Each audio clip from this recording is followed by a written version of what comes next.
નમસ્કાર ખેડૂત મિત્રો, હું છું મિત પરમાર ઠાકર કેમિકલ વતી આપ સૌનું હાર્દિક સ્વાગત કરું છું। આજે આપણે આવી ગયા છે ખંભાળિયા તાલુકાના માધુપુર ગામે અને આજે આપણા ખેડૂતે ઠાકર કેમિકલનું લિક્વિડ ફર્ટિલાઇઝર ટાલોસ્પીનો ઉપયોગનો આપણો ડેમો કરાવેલો છે।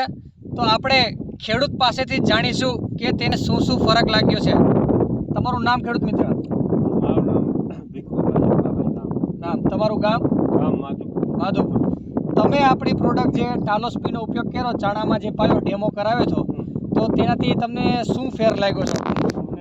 ડેમોમાં સારામાં ફૂગનાશકમાં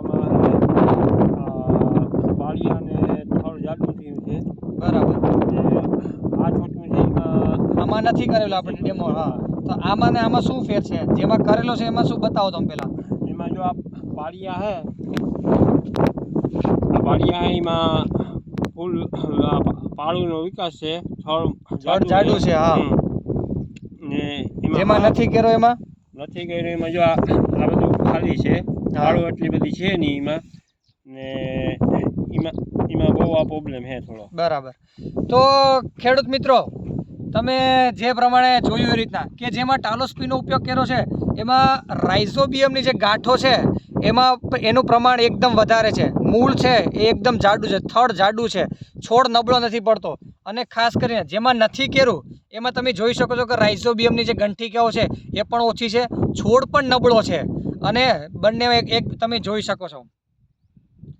તો ઉકાભાઈ, આપણે તમે બીજા ખેડૂત મિત્રોને શું ભલામણ કરી શકો કે ટાલોસ્પીનો ઉપયોગ ચણામાં કે બીજા પાકોમાં કરવો જોઈએ?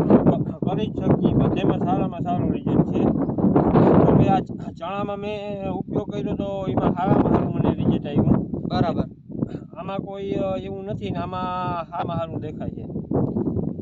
તો ખેડૂત મિત્રો, ભીખુભાઈએ કીધું એ રીતના ટાલોસ્પીનો ઉપયોગ જે તમારા છોડમાં જે ફોસ્ફરસની ઉણપ જોવા મળે તે પણ જોવા નથી મળતું, મૂળનો વિકાસ બહુ મસ્ત થાય છે, થડની એકદમ જાડાઈ વધે છે અને ઠંડી સામે પણ રક્ષણ આપે છે। ધન્યવાદ।